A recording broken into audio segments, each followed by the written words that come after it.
मित्रों, मैं आपको आज पेरोनीज डिजीज के बारे में फिर याद दिलाना चाहता हूँ। पेरोनीज डिजीज उस तरह की बीमारी है जो पुरुषों को बिल्कुल प्राइम एज में मुश्किल में डालती है।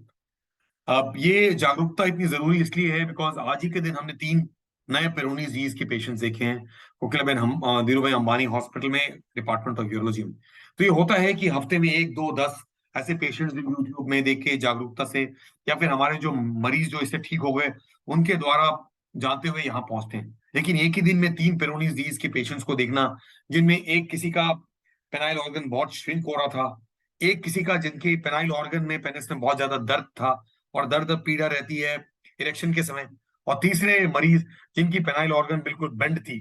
इरेक्शन के समय। ये 3 अलग अलग तरह के मरीज थे जो सुबह, दोपहर और आज लेट इवनिंग में आके मिलके गए। इसका मतलब ये है कि पेनाइल ऑर्गन एक उस तरह की डायनेमिक ऑर्गन है जिसमें ब्लड फ्लो होता है, जिसकी सर्कुलेशन होती है, जिसमें बक्स फेशिया और ट्यूनिका एल्बिनिया जैसे ऑर्गन्स हैं और लाइनिंग्स हैं जो अपने में इलास्टिक ऑर्गन्स हैं। वो इस तरह के इलास्टिक टिश्यू हैं जो पेनिस को स्ट्रेच होने देते हैं जब ब्लड सप्लाई इंक्रीज होती है, और ग्रेजुअली जब ब्लड सप्लाई खत्म हो जाती है और वापस चले जाती है तो ऑर्गन श्रिंक हो जाता है। तो इस तरह की एक इलास्टिक या स्पंजी कैपेसिटी जो पेनिस में है, और जिसकी कॉन्ट्रैक्शन पावर और जिस रिलैक्सेशन पावर के द्वारा ब्लड का फ्लो होना, पेनाइल इरेक्शन होना और इरेक्टाइल फंक्शन की कैपेबिलिटी होना जो पुरुषों में कॉमन है, और जो 20 से 60 साल की उम्र के लोग कैपेबली अपने आप को परफॉर्म कर पाते हैं दंपति जीवन में या पार्टनरशिप में, उनके लिए सडनली एक दिन ऐसा होता है कि पेनाइल ऑर्गन में दर्द शुरू हो गया।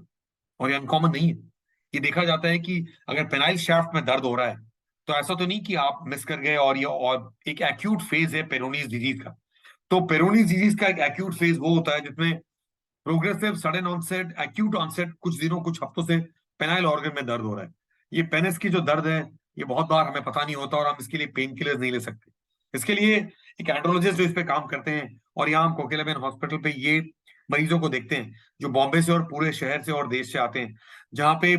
पेनाइल ऑर्गन में दर्द हो रहा है। ये पेनिस में दर्द कुछ हफ्तों से हो रहा है, नॉर्मली भी दर्द रहता है, और दर्द इरेक्शन के समय बहुत बढ़ जाता है। तो इरेक्शन बहुत ही पीड़ा वाली होती है, ऐसा लोग बताने की कोशिश करते हैं। हम जब उनको एग्जामिन करते हैं तो बहुत बार ऐसा हो सकता है कि ये एक्यूट फेज में है, और हम शायद एग्जामिन करते वक्त शायद सब जान ना पाए। उनको स्पेसिफिक दवाइयों से हम उनकी जब पेन रिलीफ करते हैं और उनको फॉलो करते हैं तो पता चलता है कुछ कर्वेचर, कुछ बेंड होना शुरू हो गया है। कुछ हफ्तों से, कुछ महीने और कुछ सालों के अंदर बेंड वो तरह का एक डिफॉर्मिटी ले लेता है जो लोगों को तंग कर सकता है। तो ये बहुत इंपॉर्टेंट है लोगों को जानना कि इस तरह की इश्यू जिसमें एक कर्वेचर हो जाए, जो कर्वेचर फिर हमें इनकेपेबल बनाता है, वो हमारे लिए मुश्किल की बात है। आज एक मरीज ऐसे आए थे जिनमें एक बहुत ही पैल्पेबल प्लाक था जो 2, 3 जगहों पे था। तो वो प्लाक धीरे धीरे बढ़ता जा रहा है, उनकी मुश्किल बढ़ती जा रही है। वो दवाइयां कोशिश कर रहे हैं, कुछ ऑइंटमेंट लगा रहे हैं, डॉक्टरों से कोशिश कर रहे हैं, पर उनकी ट्रीटमेंट तो कुछ और है। पेरोनीज डिजीज जो एस्टेब्लिश है, जो क्रोनिक फेज में आ चुका है, जिससे बेंड और कर्वेचर फिक्स हो चुके हैं, और जब इरेक्टाइल प्रोसेस में ये बेंड ऐसा होता है कि हम संभोग ना कर पाए और इरेक्शन हमें तंग कर रहा है, तो वैसे कंडीशन में हम लोगों को बोवाइन पेरिकार्डियम कॉर्पोरोप्लास्टी करते हैं, जिसमें हम कॉर्पोरल बॉडीज को सीधा करते हैं। कॉर्पोरल जो बॉडीज जो बेंड हो रही है, जिसमें आवर ग्लास डिफॉर्मिटी हो रही है, इन सब लोगों को ठीक करने के लिए जिस तरह की मुश्किल को हम ठीक करते हैं, उसे हम पेरोनीज डिजीज की ट्रीटमेंट करते हैं। तो यहाँ पे जिस तरह की बेंड हो रही है, और जिस तरह का बेंड आप देख रहे हैं, ये बेंड को हम सीधा करने के लिए आज बोवाइन पेरिकार्डियम को यूज करते हैं। बोवाइन पेरिकार्डियम एक इनर्ट, उस तरह का सिंथेटिक इनर्ट सिचुएशन है जो इस तरह की तैयारी से उसको बनाया गया है कि हम उसे नेचुरल प्रोसेस में उसे हम यहाँ पे अप्लाई कर सकते हैं, और इसे अप्लाई करके और ये जो एरिया ब्लॉक जहाँ पे हमने पेरोनीज प्लाक को देखा है उसे सीधा कर सकते हैं। कुछ लोग को आवर ग्लास डिफॉर्मिटी होती है, और इस तरह की आवर ग्लास डिफॉर्मिटी को भी स्टेबल करने की कैपेबिलिटी रहती है, जहाँ उसको हम चौड़ा करके सीधा कर सकते हैं। तो इरेक्शन की प्रोसेस में इस तरह की मुश्किल आ रही है, जहाँ पेरोनीज डिजीज अपने आप को तंग कर रहे हैं, उसे ना होने देने की कोशिश और दिनचर्या हर समय ये रहती है कि जागरूक करें लोगों को। पुरुषों में 30s to 50s में ये देखा गया है कि इस तरह की इरेक्टाइल डिस्फंक्शन, जिसमें उनका ऑर्गन धीरे धीरे बेंड होता जा रहा है और ट्विस्ट होता जा रहा है, और एक तरह की आवर ग्लास डिफॉर्मिटी हो रही है, इसकी ट्रीटमेंट की जरूरत है। और ये ट्रीटमेंट बहुत बार मिस हो जाता है बिकॉज शायद हर कोई इस ट्रीटमेंट में इन्वॉल्व नहीं होना चाहता है, हर डॉक्टर को इस ट्रीटमेंट का वो प्रकोप नहीं है, या बहुत बार हम इस ट्रीटमेंट को कराना नहीं चाहते और हम शायद वेट करते रहते हैं, तब तक ये डिफॉर्मिटी बहुत ग्रॉस और सिग्निफिकेंट हो जाती है। तो ये बहुत जरूरी है जानना कि पेरोनीज डिजीज की ट्रीटमेंट आज एक्यूट फेज में पेन को कम करना, इरेक्शंस को मेंटेन करना और स्टेबलाइज करना बहुत जरूरी है। जो लोग क्रोनिक फेज में आते हैं और एस्टैब्लिश डिजीज में आते हैं, जिनका प्लाक्स उनके पेरोनीज डिजीज के कारण उनके डिफॉर्मिटी और पेनिस की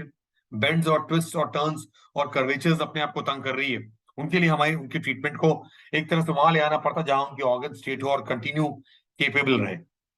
मैंने आपको एक और पुरुष के बारे में बताया जो बताना शुरू कर रहे हैं कि उनकी इरेक्टाइल डिस्फंक्शन इस तरह की है जहां प्लाक्स तो हैं, तो इरेक्शन ही बिल्कुल खत्म हो चुकी है। तो एक तरफ पेरोनीज डिजीज के प्लाक्स हैं और इरेक्शन धीरे धीरे खत्म होता जा रहा है और ऑर्गन श्रिंक होता जा रहा है। ऐसे कंडीशन में हम ऑर्गन को स्ट्रेट तो करते ही हैं, जो हम ऑपरेशन टेबल पे एक बार पेनाइल डीग्लविंग के बाद इरेक्टाइल कैपेसिटी को देखते हुए, पेनाइल डीग्लविंग करते हुए पेनिस को स्ट्रेट करते हैं, पर क्योंकि इरेक्टाइल कैपेसिटी नहीं है, ऐसे लोगों को हमें बहुत बार पेनाइल प्रोस्थेसिस लगाने की जरूरत होती है। प्रोस्थेसिस उस तरह का एक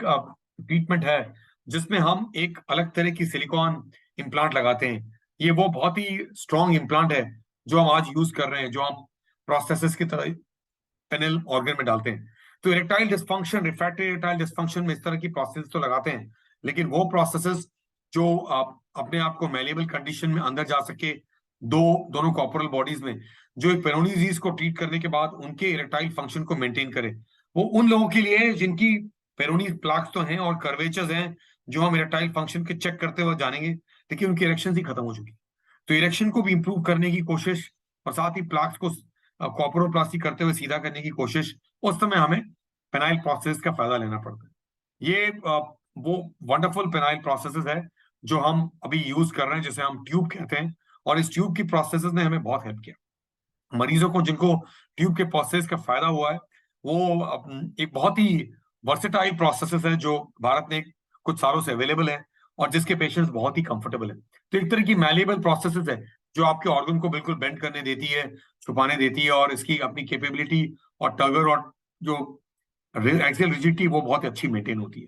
तो ये आपको जागरूक करना जरूरी है कि जितने भी प्रोसेस हमारे पास हैं, वो सारे processes, as example shaft process जो बहुत ही versatile process, Indian made processes है, मैलेबल प्रोसेस जो ऑर्गन को बिल्कुल बेंड करने देता है, जो मेराटाइल फंक्शन में यूज करते हैं, वो उसकी भी टर्गर प्रेशर और एक्सियल रिजिडिटी बहुत अच्छी होती है। पर दो अलग अलग तरह की, जिसमें इसमें कोर होता है जो कोर अपने आप को मेंटेन करने देता है, और फिर ये एक्सियल रिजिडिटी अच्छा मेंटेन करता है। इन सब के लिए हमारे लिए बहुत जरूरी है कि हम इस जागरूकता को आगे लेके जाएं कि रिफ्रैक्टरी इरेक्टाइल डिस्फंक्शन जहां हम पेनाइल प्रोसेसेस यूज करते हैं और इनको मैलेबल प्रोसेसेस जो इंडियन पेशेंट्स के लिए उनकी कैपेबिलिटी के लिए बहुत इंपॉर्टेंट रहता है, और दूसरा पेरोनीज डिजीज जहां इरेक्टाइल फंक्शन घटता जा रहा है, इरेक्टाइल फंक्शन है तो सही लेकिन हम केपेबल नहीं, बिकॉज हमारी ऑर्गन बेंड हो रही है या बहुत पीड़े में है। तो इस तरह की चीजों को जागरूकता फैलाने की ये जो मुश्किल आ, हो रही है, वो इसलिए है कि बहुत लोग जानते नहीं कहाँ दिखाएं और किसको दिखाएं और कैसे ट्रीटमेंट करें। आज कोकिला में दिल्ली में अमानी हॉस्पिटल में एक एंड्रोलॉजी के तरीके से हम जिस लोग दंपति जीवन में बहुत लोगों को इसमें हेल्प कर रहे हैं, लोग बहुत दूर दूर से आते हैं। पेरोनी डिजीज की ट्रीटमेंट अवेलेबल है, और इस ट्रीटमेंट में आप एक्यूट फेज में ट्रीट करना, क्रोनिक फेज में ऑर्गन डिफॉर्मिटी के लिए ट्रीट करना, उन प्लाक्स को ट्रीट करना, उनको सीधा करना, ये सब चीजों के लिए, या बोवाइन पेरिकार्डियम से उनको हम सीधा करते हैं, जो बहुत ही ऊंचे लेवल की ट्रीटमेंट अब मानी जा रही है। वो लोग बहुत खुश होकर घर जाते हैं और उनकी दंपति जीवन बहुत मेंटेन होती है। एक और एंटिटी इसी बहाने बात करते करते, कंजेनिटल पेनाइल कर्वेचर। जन्म से हमें पता नहीं था, जब हमारी इरेक्टाइल प्रोसेस शुरू हुई, जो नॉर्मली 15, 18, 19 साल से 22 साल के बीच में देखी जाती है, बहुत यंग पुरुष आते हैं जिनकी ऑर्गन बिल्कुल बेंड है, उनको पेरोनी डिजीज नहीं है, उनको कंजेनिटल पेनाइल कर्वेचर है, जहां उनकी बहुत ही हद तक मोराल बहुत ढीला होता जा रहा है, उनको अपना ऑर्गन बेंड दिखता है, और जब भी इरेक्टाइल प्रोसेस होती है उनके लिए कंफर्टेबल नहीं होता है। उनके लिए हम वेरियस कॉर्पोरोप्लास्टी टेक्निक से ऑर्गन को सीधा कर सकते हैं, उनकी मोराल को वापस ला सकते हैं, और ये एक तरह की पेनाइल कर्वेचर है, एक ट्विस्ट और टर्न है जो हमारे लिए बहुत जरूरी है जागरूकता के लिए, यंग पेशेंट्स के लिए जिनको पेरोनी डिजीज नहीं है, पर जिनको एक तरह की कर्वेचर है जो बहुत सिग्निफिकेंट है। ऐसे सिग्निफिकेंट कर्वेचर्स को भी कॉर्पोरोप्लास्टी के द्वारा ठीक की जाती है। तो इंपॉर्टेंट है इस जागरूकता को उन लोगों के लिए जो पुरुष हैं, जो कहीं 20-25 साल से लेकर 50-60 साल के बीच में हैं, जिनकी ऑर्गन उनको अब हेल्प नहीं कर रही है। ऐसी कुछ पेशेंट्स हैं जो बहुत ही मोटे हैं, जिनकी मोटापा इतनी ज्यादा है कि वो अपने ऑर्गन को फील नहीं कर पाते, ऑर्गन बहुत छिपी हुई है इतने सारे फैट पैनस के अंदर, और उनमें हमने पेनाइल प्रोसेसेस को यूज किया हुआ है। प्रोसेसेस को इसलिए यूज किया बिकॉज वो अपने ऑर्गन को फील कर पाए, टच कर पाए, यूरिन पास करने के लिए यूरिन को डायरेक्ट कर पाए। तो बहुत से लोग जो बहुत ओबीज हैं, बहुत मोटे हैं, और उनकी जो बहुत ज्यादा चर्बी है, जो ऑर्गन्स को और नीचे के पेट को बिल्कुल दबा के छुपा देती है, और जहाँ पेनाइल ऑर्गन भी टाइम पे पकड़ नहीं पाते, जब ओवर एक्टिव ब्लैडर की सिचुएशन होती है और ऑर्गन बिल्कुल छुपा होता है, उन लोगों में हमने ये प्रोसेसेस को यूज किया और एक बहुत इंपॉर्टेंट इंडिकेशन बन गया। उनकी सेक्सुअल कैपेबिलिटी बढ़ जाती है, ऑर्गन में जो छिपा हुआ था वो अपने ऑर्गन को पकड़ पाते हैं। उनकी ओवर एक्टिव ब्लैडर में भी अपने ऑर्गन पकड़ में होती है और स्टीम को डायरेक्ट कर पाते हैं।